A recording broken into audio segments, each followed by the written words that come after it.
মুমূর্ষু ব্যক্তির শিওরে বসে বসে বলে, ইয়া আইয়াতুহান নাফসুল মুতমাইন্না, হে প্রশান্ত আত্মা, উখরুজি ইলা মাগফিরাতিল্লাহি ওয়া রিদওয়ানি, আল্লাহর ক্ষমা আর দয়ার দিকে বের হয়ে আসো।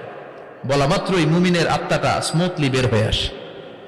কাফান মিন আকফানিল জান্নাহ, হানুত মিন হানুতিল জান্নাহ, জান্নাত থেকে আনা সুগন্ধি কাফনের মধ্যে পেঁচিয়ে তিনি রূহটাকে নিয়ে ইল্লিনে চলে যায়। সরাসরি দেখে মালাকুল মাউতকে। আর যারা ইসলাম বিরোধী, কোরআন বিরোধী, তাদের সামনে এসে মালাকুল মাউত ত্রাস সৃষ্টি করে। সে কাফের, নাস্তিক, মুশরিকদের সামনে সেরকম একটা ত্রাস সৃষ্টি করে, ভয়ে লোকটা কাঁপতে থাকে।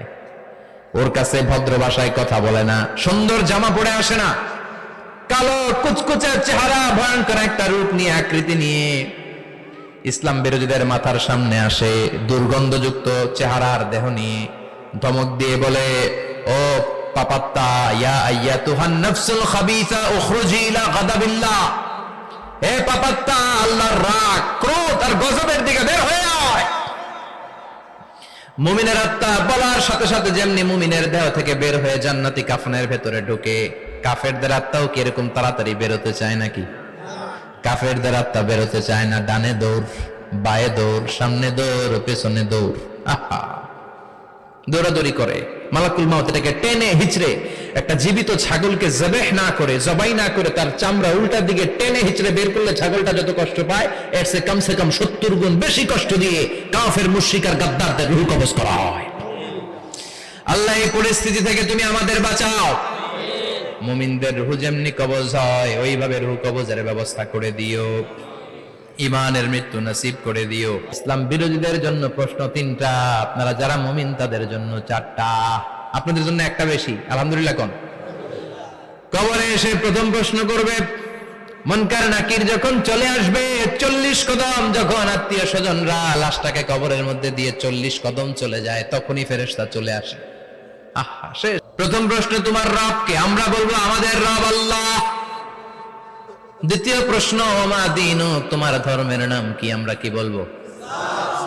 তৃতীয় প্রশ্ন, বিশ্বনবীর চেহারা দেখিয়ে বলা হবে, আতারিফু হাদার রাজুল, এই লোকটারে চিনো নাকি? আমরা বলবো চিনি, আমাদের প্রাণের নবী। ঠিক কিনা? ঠিক কিনা?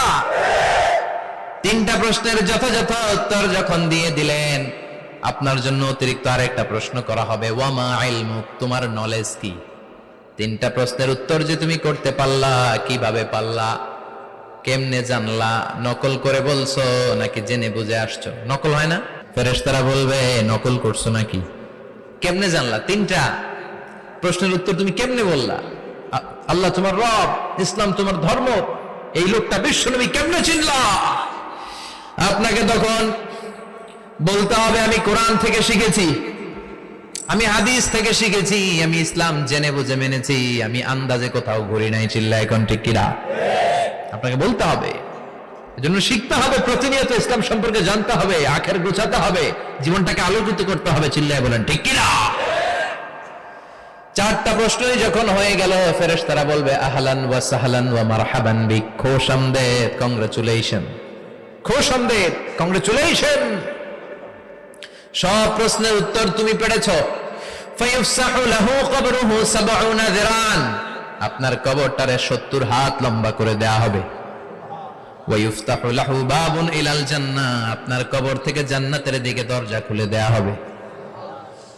ওয়ায়ুলবাসু মিন লিবাসি আহলিল জান্নাহ, জান্নাতের 2টা রেশমি কাপড়ের পোশাক এনে আপনারে পরিয়ে দেয়া হবে। আর বলা হবে, নাম কানাউ মিলা আরুস, ঘুমাও, sleep, you should get some sleep now, তোমাকে লম্বা সময় পাড়ে দিতে হবে, ঘুমাও। কানাউ মিলা আরুস, যেমনি বর বাসর রাতে আরামসে ঘুম দেয়, বাসর রাতে যেমনি বর কনেকে নিয়ে মধুর ঘুম দেয়, তুমিও ঘুমাও, কেউ তোমার ঘুম ভাঙবে না। মালাক ইসরাফিলের, কিয়ামতের জন্য ইসরাফিলের সিংহায় যে ফুৎকার আছে, ওই ফুৎকার ছাড়া কোনো কিছুই তোমার ঘুম ভাঙাতে পারবে না। আলহামদুলিল্লাহ পড়েন। আল্লাহ, আমরাও যেন 4টা প্রশ্নের উত্তর দিয়ে লম্বা একটা ঘুম দিতে পারি, পড়ে না আমিন। ওয়াম্মাল কাফির ওয়া আহলুশ শিমাল, আর ইসলাম বিরোধী যারা, তাদের সামনে আসবে মালাকান আসওয়াদান আজরাকান, কৃষ্ণ বর্ণের দেহ, নীলাভ বর্ণের 2টো চোখ, গায়ের রং কালো, চোখের রং নীল। দেখতে কেমন লাগে? আলিফ লাইলার ভূতের মতো। কথা কন? গায়ের রং কালো, চোখের রং নীল, ফেরেশতা দুইটা আসবে, এসে ত্রাস সৃষ্টি করবে, এসে বলবে বল তোর রবের নাম কি? মার রব্বুক। ইসলাম বিরোধী মুশরিক কাফের নাস্তিক এরা বলবে আমি জানি না আমার রবকে, আমি জানি না, আমি তো আজীবন শুধু চেয়ার করেছি, মদ খেয়েছি, আমি ধর্ষণে সেঞ্চুরি করেছি দুনিয়ার বুকে, আমি টেন্ডারবাজি করেছি, চাঁদাবাজি করেছি, আমি মাস্তানি করেছি, আমার দাপটে এলাকার ইসলাম প্রিয়রা বাসায় ঘুমাতে পারে না। আমি ছিলাম টেন্ডারবাজ, আমি ছিলাম গডফাদার, সন্ত্রাসীদের লিডার, আমি ছিলাম ডন 1 2 3 সব, আমি ছিলাম ডনের ডন, আমি ছিলাম মাস্তান রংবাজ, রব টপ কি আমি তো জানি না। লাদ্রি লাদ্রি আমার জিজ্ঞেস করো না। আবার প্রশ্ন করা হবে ওয়ামা দীনুক, তোর ধর্মের নাম কি? বলবে লা আদরি, আমার কোনো ধর্ম নাই, আমার কোনো ধর্ম নাই, আমি শুধু মৌজ মাস্তিতে ছিলাম, আমি আনন্দ ফুর্তি করেছি, ইসলাম নিয়ে আমার মাথা ব্যথা ছিল না, আজীবন ইসলামরে আমি বাস দিয়েছি, চিল্লায় বলেন ঠিক কিনা? ইসলাম বিরোধীদের সাথে ছিল আমার চলাফেরা, আমার সব সাঙ্গপাঙ্গ ছিল গুন্ডা বদমাশ ইসলাম বিরোধী। রব কি, ইসলাম কি, এগুলো আমি জানি না, আমার এগুলো জিজ্ঞেস করো কেন? ধর্ম কি আমি জানি না, আমি কিচ্ছু মনে করতে পারছি না। 3 নম্বর প্রশ্ন করা হবে আতারিফু হাযার রাজুল, দেখো তো এই লোকটারে চিনো কিনা? কয় না চিনি না, তবে মনে হয় এই লোকটারে দুনিয়ার বুকে আমি গালি দিতাম, এই লোকটার বিরোধিতা করতাম, ব্লগের মধ্যে এই লোকটার ব্যাপারে কুৎসা রটনা করতাম, এই লোকটার কার্টুন বানিয়ে আমি হিংসা ছড়িয়ে দিতাম, এই লোকটার ব্যাপারে আমি এলাকার মধ্যে অপপ্রচার চালাতাম। ফেরেশতারা বলবে তাই, এই ছিল তোর ডিউটি, দাঁড়া এখনই আমাদের খেলা শুরু, এখনই শুরু। ফায়ুতরাকু বিমাতারিক মিন হাদিদ, লোহার একটা হাতুড়ি দিয়ে মাথা থেকে পা পর্যন্ত পিটানো হবে, পিটিয়ে ওর গোশতের হাড্ডিগুলোকে থেতলে ফেলা হবে। ওয়ায়ুকালু লিল আরদি ইলতাইমি, কবরের দুই পাশের মাটিরে বলা হবে এবার দুই দিক থেকে তোরা চাপ দে, চাপ দেয়া হবে, ধাক্কা ধাক্কি করেও সে সুবিধা করতে পারবে না, মাটি আসতে আসতে আসতে আসতে দেহের দুই দিকে লেগে এমন জোরে দুইটা চাপ দিবে, ফাতাখতালিফা আদলাউহু, তার ডান পাশের পাজরের হাড্ডি বাম দিকে ঢুকে যাবে, বাম দিকের হাড্ডি ডানে চলে যাবে।